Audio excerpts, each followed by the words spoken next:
Welcome to the Nonviolent Jesus podcast. I'm John, Father John Deere, and today I'm speaking with Professor David Cortright on war and peace. This is a project of www.beatitudecenter.org, where you can find many other podcasts and regular Zoom programs on the nonviolence of Jesus and working for a more just, more nonviolent world. So as I like to do, I usually begin with a little prayer, so I invite everyone, wherever you are, just to take a deep breath and just to relax and recenter yourself. And together, let's enter into the presence of the God of peace, who loves each one of you infinitely and personally, and everyone everywhere. And let's welcome the risen nonviolent Jesus with us. Take a moment to ask for whatever grace we need to do God's will and follow the nonviolent Jesus more faithfully.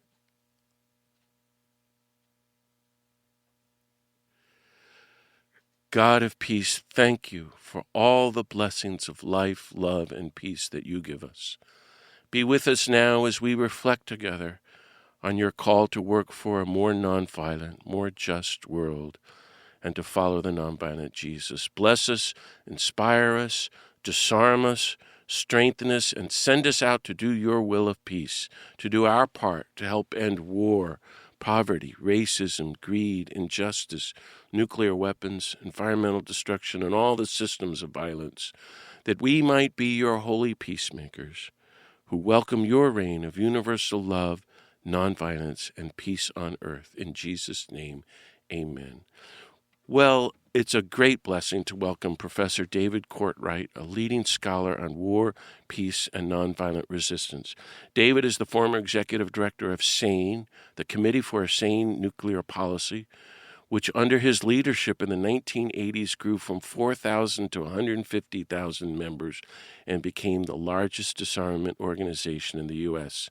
He also later co-founded Win Without War. He's a visiting scholar these days at Cornell University's Institute for Peace and Conflict Studies and professor emeritus at Notre Dame.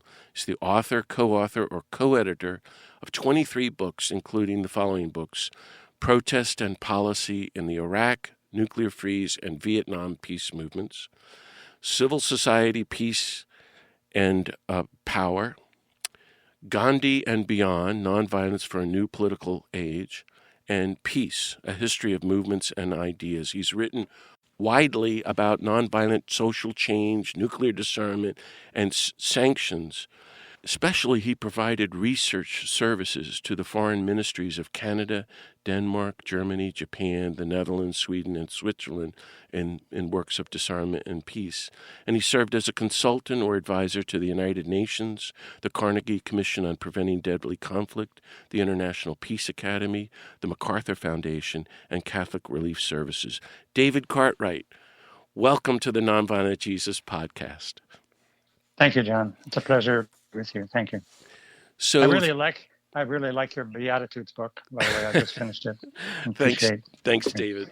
And thank you, David, for all your great work for peace and disarmament. You've taught, lectured, and written on peace and disarmament for over 50 years, and you're still at it, but you've been really speaking and helping all of us with the way forward.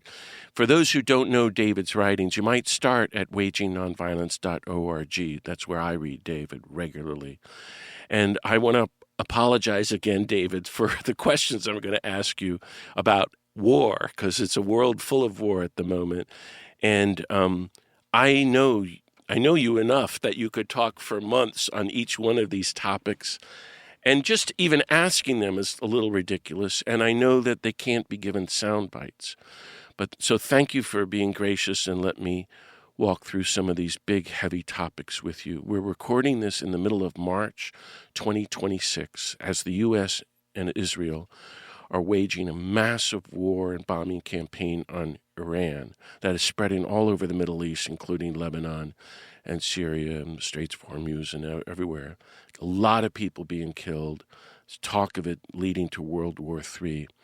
Can you talk with us about what's going on right now with Iran? Well, as you say, they're pummeling the country of Iran and trying to really overthrow the government if they can. They claim they are also intending to end Iran's nuclear program, even though it Iran has not built a nuclear bomb, and it's not been doing much nuclear activity recently. Iran agreed in the 2015 nuclear deal. Iran agreed at that time to put strict limits on its enrichment program to allow extensive, unprecedented international inspections from the International Atomic Energy Agency, and that deal was working. They were doing very low-level enrichment, but nothing else. All their other facilities had been shut down. They had exported most of the previous nuclear material they had. And Trump, for no reason, for various misrepresentations and lies, he reneged on the deal. And that began the process of negative relations between the U.S. and Iran. Well, I shouldn't say begin, but it accelerated a pattern of negative relations between us and them, and it's led to where we are today. It's a war of folly and horror. Many thousands of Iranians have been killed. Hundreds of thousands have been displaced and moved. The country is being devastated, and it's completely groundless. The purposes don't make any sense. Even if you use the just war categories of war may be perhaps necessary as self-defense or if there's an imminent threat, but none of that applied in this case. And it's a classic case of actually just violating all principles, straight up imperialist war for us to try to control the country, take over its political purposes, and destroy it. And it's all sadly being done at the behest of Israel. We seem to be now working for Israel. Some commentators, conservative commentators, are saying U.S. policy is now not America first, as Trump said, but Israel first. So it's a disaster, and it's hard to know how it's going to end with anything possibly remotely resembling peace. But I think we have to just continually speak out. This is a completely immoral, unjust, illegal war by every principle conceivable. It must end, and the United States has to stop working as an agent for Israel and really work for peace in that region. We haven't done that for decades, perhaps ever, but we've always been supporting Israel's aggression, its aggressive policies towards the Palestinians, its dispossession of the people, the killing of so many people in Gaza, and now we're doing this war in Iran. Before, of course, we had the war in Iraq. So our policy there is a disaster. It's a militaristic, imperialist project that I hope more and more Americans now oppose and will work to try to end it. Thank you. I'm glad you said right here at the start that, well, it's also horrific, but all of us can speak out. We can all say no to the war, end the war now. We want the war to end and all the wars to end. And then we'll begin the process of starting over and rebuilding. But, I think of we destroyed Iraq, and I went to Iraq, and we destroyed Afghanistan. I was in Afghanistan and saw it for myself and been to Israel, Palestine many times. And it's just the plan. I think we're moving into a dictatorship and permanent global war. And Trump is even saying that, and so is the head of the Department of War. You've talked about Israel here, and just for the record, we're not saying we're anti-Semitic, we're anti-war. No. Yes, but this is a very basic misunderstanding. It's actually an intentional deception that's being perpetrated, that if you oppose the aggressive militaristic policies of the Netanyahu government, that you're somehow anti-Semitic. Absolutely not. I think probably half or more of the Israeli people oppose a lot of these policies. Right. And among American Jews, more than a majority of American Jews oppose these policies. We're actually, I think the position that's most friendly to Israel, that supports the country in terms of its original purposes, is to say, provide the Palestinian people the state as we were supposed to do, beginning back in the agreements in the 40s and 50s, and end these militaristic policies and try to have a normal relationship, a friendship with their Arab neighbors. Otherwise, they're going to be constantly in war, and they're risking the destruction of their own country. Which seems to be sort of the plan, a kind of a death wish. But for, as you said, well, over 75 years, we've been supporting the Israeli occupation on Palestine. But in these last couple of years, It's been full-on genocide in Gaza, tens of thousands killed. We now have a so-called ceasefire, but really the killings are continuing. And I wanted to ask you, so there we are with Israel bombing Iran, and now Israel is bombing Lebanon and also involved in war-making in Syria. The killing continues in Gaza and moving to take over the West Bank. And I wondered if you would say a little bit more explicitly about all of that, or maybe even the nonviolent resistance that's happening among the Palestinians and elsewhere to try to stop the killing of Palestinians. Yeah. Well, I think we as Americans have a responsibility to demand that our government stop supporting these aggressive, genocidal, militaristic policies by Israel in the region, and especially toward the Palestinian people.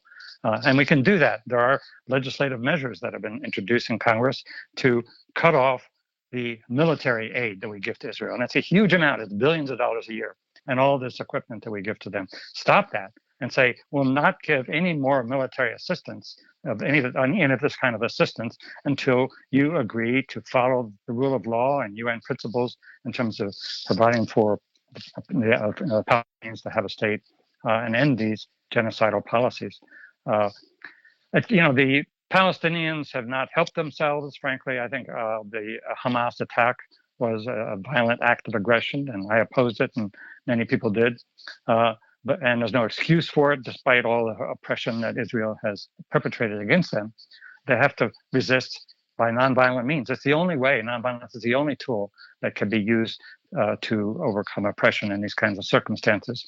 There were previously, in the first Intifada especially, very powerful civic resistance and nonviolent movements that had an impact in beginning to damage Israel's ability to control the occupied territories. But sadly, that was not successful. And then we've seen more violent resistance on their part. And then, of course, Israel's relentless and then just vicious military attacks and killing of people constantly that's been going on for decades now. So in the middle of all of these wars, we're dealing with extreme global poverty that no one can truly grasp, catastrophic climate change. We're moving deeper into fascism, really, if not full-on dictatorship. But meanwhile, we're closer to nuclear war than ever, and it's such a dangerous moment. But you, David, have been one of the great leaders in our time for nuclear disarmament. I really thank you for all your hard work to write and speak about it and your leadership with Sane. Talk to us a little as well about the reality of nuclear weapons in the U.S. and the world. And oddly enough, I consider the UN ban treaty for the abolition of nuclear weapons a real great sign of hope. So what would you like us to know about nuclear weapons? Well, we in this country and around the world, people have opposed nuclear weapons since the very opening of the atomic age. And there have been massive citizen movements, resistance movements among even the scientists who built the bomb were among the first to say we have to contain this atomic power and not build more nuclear bombs. And in our own lives, in the nuclear freeze movement and the nuclear disarmament movements in Europe in the 1980s, we had unprecedented mass opposition to nuclear weapons, to freeze and reverse the arms race. Remember, there were 1 million people who gathered in Central Park in June of 1982. I was helping to organize that rally and many other manifestations of opposition. And as a result, we contributed to a political climate in demanding a reduction of nuclear weapons, and it began to unfold. Reagan changed his approach. Gorbachev arrived on the scene politically, and the two of them negotiated significant reductions. And the anti-nuclear movement, the peace movements globally, played a significant role in helping to end the arms race. Nuclear weapons were reduced by 80%. It was a real step forward. Nuclear testing came to a halt, and there's been a nuclear testing moratorium in place ever since the early 1990s. And that specific policy of stopping the testing was a direct result of peace movement pressures from the Freeze campaign and others.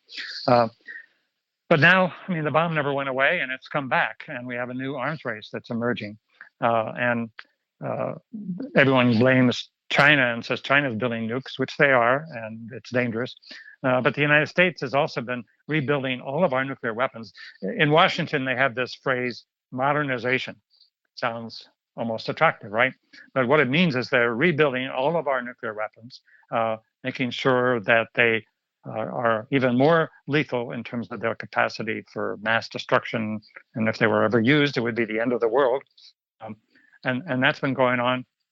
And we're right at the cusp of a point where we may be starting to accelerate the arms race.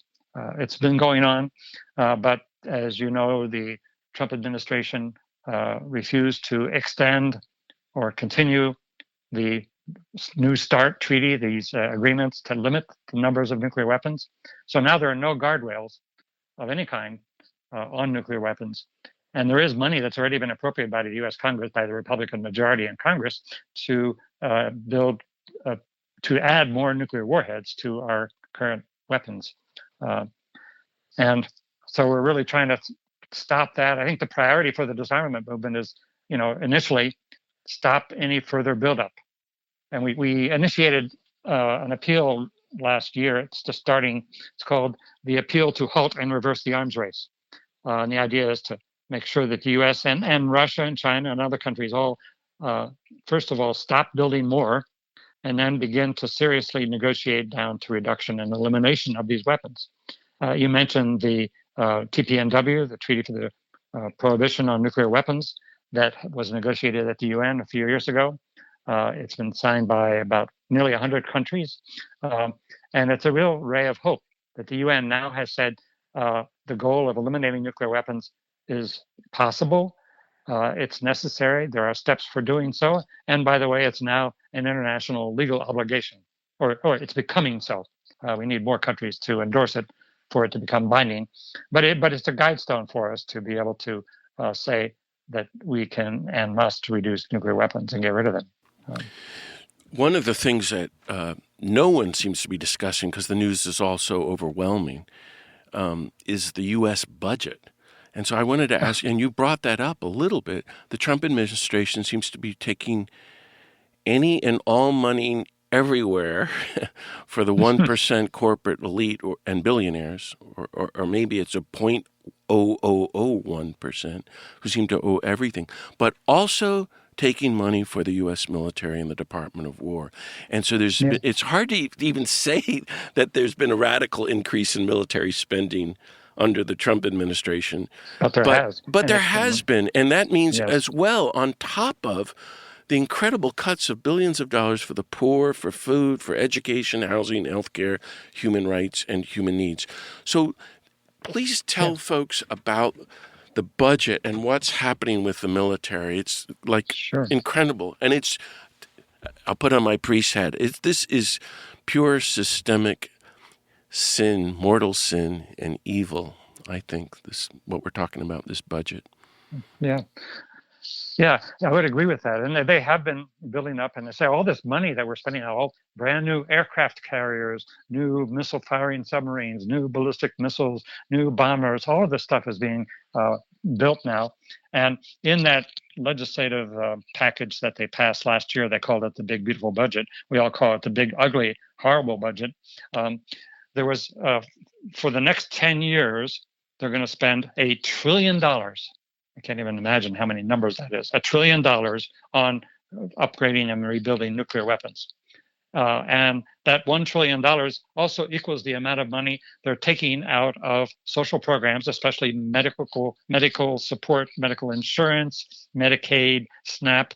All of these programs have seen budget cuts. We know that's going on. People are losing their health insurance. My son had to pay much higher premiums. My daughter, she's a veterinarian, but she also had to pay insurance on their premiums.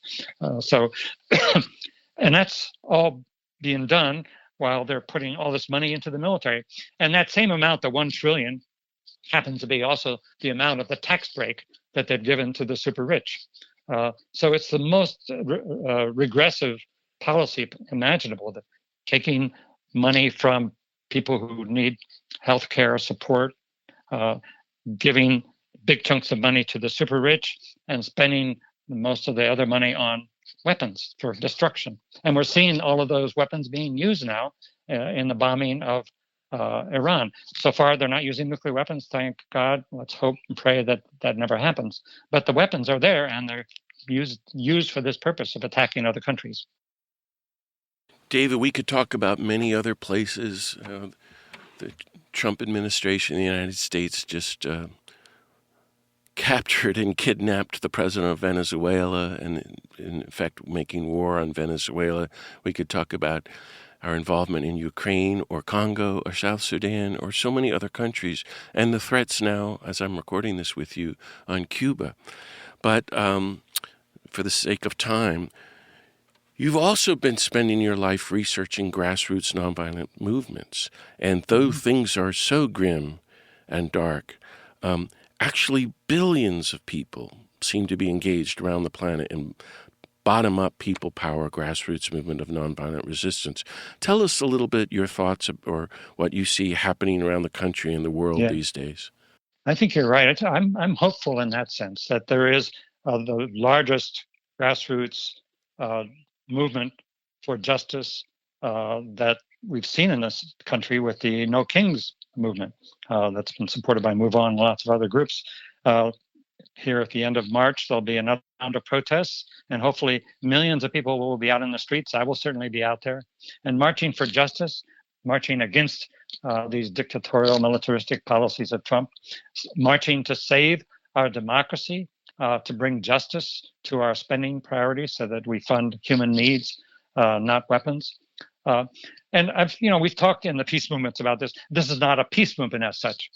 Well, that's understandable because there are so many threats, and people are facing these budget cuts that we just talked about, these enormous threats to our democracy, a real risk. We don't even know for sure that our midterm elections will take place this year, and they're trying constantly to make voting more difficult for ordinary people. So the very fiber of our democracy is at risk, and so people are mobilizing, and that's terrific. And I think this time around in the protests in late March, we're going to hear more about war and militarism because we're faced with it. And we'll also experience this horrific militarization of our law enforcement policy, so-called law enforcement policy against immigrants and migrants, and the battle of Minneapolis, if you will, where we saw this horrific militarized attack by ICE agents against the people of that city. And the way in which the people of Minneapolis mobilized to protect their neighbors who are being attacked by the ICE officers, the way in which they protested nonviolently, and these big demonstrations. I was at a lecture the other day, and I have a photo of the protest that took place, the general strike that they had at the end of January in Minneapolis. And it was a beautiful photo. And I said, when those people were out there, it was below zero. And they stayed out there for hours, and they came day after day, and they risked their lives. We saw the two people who were killed, and many others injured, and people were constantly being attacked with tear gas and other forms of police violence. But they persisted, and they won. It's not completely a victory yet, but the ICE forces were withdrawn. The agents who were responsible were replaced, moved away, and some of them have now been taken out of government. That's what victory looks like. That's the victory of people who are determined to protect democracy, to protect their neighbors, to resist nonviolently. And that we can take great hope from that. And that also tells the militaristic forces that when they try this in other cities, they may face the same. And in fact, they have. In Los Angeles and Chicago and other cities, there have been people mobilizing against ICE, against the militarized anti-immigrant policies that are being used. And in a way, what's really important here, I think, too, is that we know we're a militarized country. We've been waging wars in so many places as we've been speaking. We've been spending ungodly amounts, literally ungodly amounts of money on nuclear weapons and other instruments of destruction. But this militarization has now come home. Well, in a way, it's been coming home against Americans for a long time. African-American people know well about the militarization and the horrors of the American police and forces against their communities. But now we see it also very visibly in our cities, even mobilizing the National Guard into these cities and attacking immigrant families. So I think we're learning. We have this object lesson in front of us, and we're realizing that the militarization that we perpetrated around the world that has characterized our own policies has now come home to attack us here and attack our communities, and especially the most vulnerable. You've also been a kind of historian of the movements, and recently you published an article called The American Peace Movement We Need Today. And I remember thinking of growing up in the days of the anti-Vietnam War movement, which just seemed to be everywhere.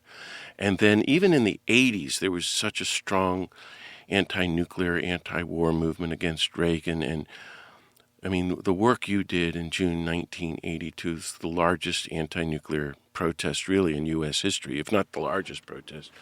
But then we saw, in just before George W. Bush's war on Iraq in February, I think 12th, 2003, the largest single day of protest in world history in almost every continent, over 600 cities and hundreds of nations, marching against a war that hadn't happened.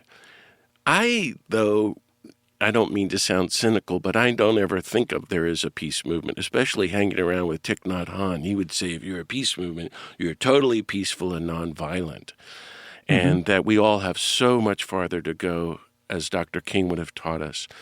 Or all these movements need to also connect, as Dr. King was trying to do in his last year, whatever we're working on to end poverty or racism or homelessness or the destruction of the environment or, the end of democracy. We also have to be connecting with this madness of war making, this war machine. Right.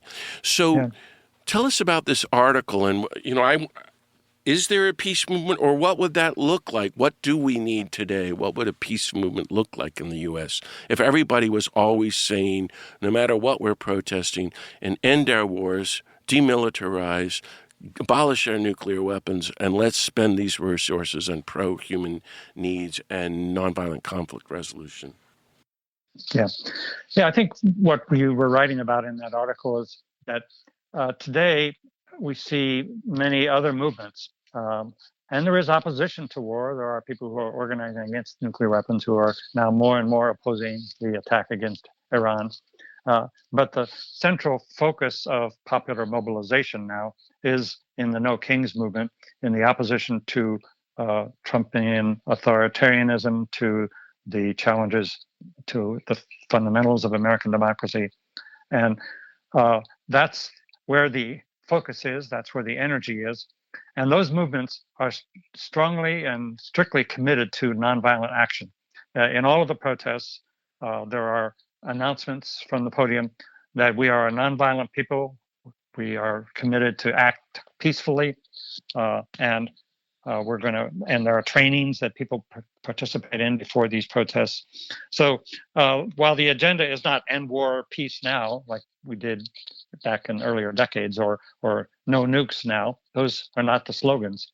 But the movement, I think, is one. And we who oppose nuclear weapons, who oppose this war, we're out there protesting as well. And as I say, I think with this next round of protests, because of the Iran war, we're going to see more slogans and more speeches and talk about the problem of war and militarism in our society. So I think when I think of a new peace movement now, I see one as a big coalition, a big tent, the kind of rainbow coalition that Reverend Jackson, rest in peace, but Reverend Jackson tried to build and was so effective at talking about that all people can come together.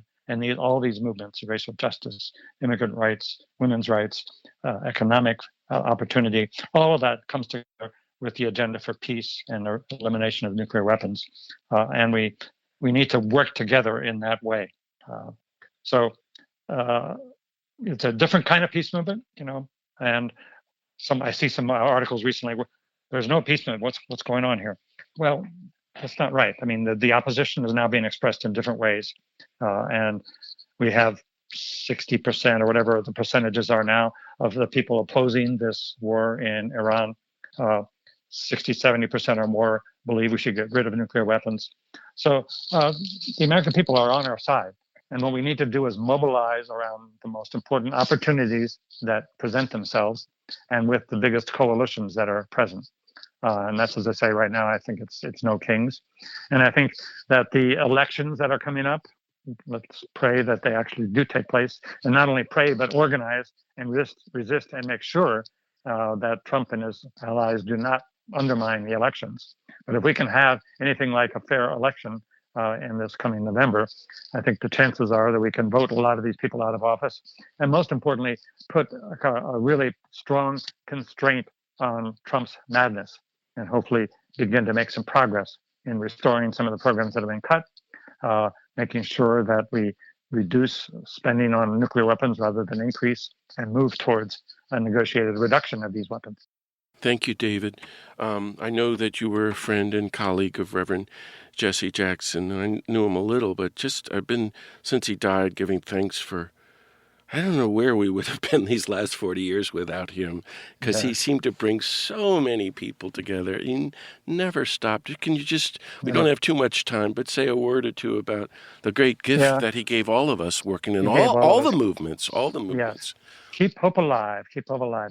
I went with him so many times in protests and actions, but he reached out to us in the peace movement when I became director of Sane, and then he asked him if he wanted to become a member of our board. He said yes. He participated actively. He was involved in a number of the big anti-nuclear protests. When we were organizing petitions against nuclear testing, we had a delegation that went to the Geneva summit between Reagan and Gorbachev. And we had 1 million signatures on our petitions. And we asked Reverend if he would be our spokesperson. He said, yes, definitely. And he was there. There were a couple hundred of us representing peace movements from around the world. And he was our spokesperson with a kind of a face-off with Gorbachev. But his commitment to peace was genuine. Yeah. He urged nuclear weapons reduction. He talked about no first use, no use at all, but no first use of these weapons. Truly a committed man in terms of peace. And it was wonderful to just be with him, always trying to catch up with him. He's moving fast and always moving to different issues. But we're so blessed to have had him in our world, and he left such a wonderful legacy that all of us should follow. Yeah. What sustains you in this work of peace, nonviolence, disarmament, movement building, even just talking about it for so long? And what advice do you have for others to stay in it, to persist, to use your word, to persist in this work, which is so important, to stay with it and not to give up and walk away? That's right. Well, I think we have had some victories and some successes in this movement. Difficult, they took a long time, like ending the Vietnam War, like ending the arms race, and we know that we do have power. And people, if they're organized and persistent and nonviolent, they can bring about historic change. And I've personally been sustained by my faith. I mean, I wasn't actively religious during the period of the Freeze movement or even during the Vietnam days, but I often think back, well, what was it that made me speak out? I was an active duty soldier, as you know, during the Vietnam War, and but I spoke out against the war, and got into some trouble with the military commanders. But I did it because I just could not accept something that was so evil, and I felt compelled to speak out. And I believe that was partly my Catholic parochial school training that I had. But as I've gotten older and as I've learned more about the social teaching of the gospel, greatly influenced by Reverend Jackson, frankly, by the Sojourners movement, Reverend Jim Wallace and others. And I was part of Sojourners for many years, still am. And I really believe it's our faith that sustains us. We're put on this planet to serve God, to follow the word of Jesus, our nonviolent Savior. And we are committed through our faith to act. And I think about the papal encyclical of John the 23rd, Pacem in Terris, in which he talks about peacemaking and peace building are obligations of the faith. It's not just something that we think, well, that's good, that should happen. If we are believers, we are committed and obligated to act for peace and to try to make this world more peaceful and to follow a nonviolent path. Let me ask you a little more about that. I'm so glad you said all that. Because here I've been drilling you, David, on Iran, Israel, Beirut, and name-dropping Cuba and Venezuela and nuclear weapons and the budget. And it's just so overwhelming and so grim. And this podcast is called the Nonviolent Jesus Podcast. And yet you brought it up. You brought up faith sustaining you. Tell us a little bit, as a Christian, your understanding of Jesus as a practitioner of nonviolent resistance to empire, and one who says, a core teaching, blessed are the peacemakers and love your enemies. I mean, that is just the most spectacular teachings in human history, I think. It's you write about that in your Beatitudes book, and it is so true. It's powerful the way you describe that. But we know the gospel, the life of Jesus. And I remember being taught it in, as I say, in parochial school, and then when I was an undergraduate at Notre Dame in theology classes. But the social dimensions of it and the political dimensions of Jesus were not really told to us. But being with Reverend Jackson and experiencing the African American church and the way in which they interpret Jesus' life as the Savior who would help them, save them from slavery and then from segregation. And it would be through the gospel and through Jesus that they could organize a movement and a campaign to follow his word to bring about justice. And Jesus was a revolutionary of a sort. He was an opponent of the empire. He lived in the Roman Empire and organized people for justice and freedom. He never used violence. He preached against violence, but he believed that people, if they organized and were faithful and followed his word, could bring freedom and live a better life. And so that example is something that I've tried to follow and learn more and study to see how the word of God through Jesus tells us that we have to be peaceful and nonviolent, and that we have to help the least of these, those who suffer. And I love Jim Wallace's image that he often preaches about, that when he was a seminarian, you probably know this story, he and some of his colleagues took an old Bible up and they decided to do an experiment. Let's go through the whole Bible and out all the passages that talk about justice, about helping the poor, about the widow and the orphan and the stranger in our midst, and all those words that talk about peace and nonviolence. And let's see what we have left. So they did this and spent evenings with scissors cutting up this old Bible. And at the end, there was nothing there. If you take out the nonviolent message, if you take out the message of serving others and helping the poor and being kind to our neighbors and to our immigrant friends, if you take that out, there is no Bible, there is no faith. Christianity teaches us to be nonviolent and loving toward others, and to work for peace, and to commit ourselves to even the most difficult of challenges, as you write about, and it said just now, loving our enemies. Think about that one. That's a really tough one. And as you know, Dr. Martin Luther King preached about that. One of his sermons was loving our enemies. And I used to teach that in classes, and I read it every year, usually a couple times. It's just so extraordinary, but so powerful. King captured the core of the message of love for all, love even for our enemies. And it is possible, he said. Yeah. And it's also necessary, because only love can drive out hate. Hate brings more hate. Violence brings more violence. We see this constantly with the way U.S. acts around the world. And we see it in conflicts in our communities. When people fight and are hateful toward each other, it only exacerbates the hatred. But if we're loving and accepting of others, and if we strive towards justice in a peaceful way, then we can bring about the kingdom and accept the message of Jesus and try to build a more peaceful world. I love that you brought up Dr. King's sermon on Love Your Enemies. I think to this day, having researched the topic my whole life, it's still the greatest thing ever written.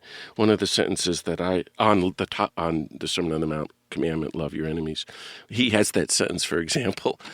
Jesus was not an impractical idealist. He's the only practical realist. That love your enemies is actually the only practical way we're going to survive, that killing our enemies doesn't work. You know, I'd love to talk with you many more hours, and maybe we'll do this again, but we'll probably need to end it here. So let me just ask, is there anything else you'd like to say to all our listeners, or any word of encouragement as they try to do what they can for justice, disarmament, peace, and putting nonviolence into practice. Well, thank you first to you, John, for all of your leadership and your beautiful word and essential word for supporting peace and following the nonviolent Savior, Jesus. And for, I think, people generally, and what I've felt in my life is, we do have power. We can't be helpless in front of these violent and evil forces. And if we are inactive, if we're silent, it's essentially a kind of assent.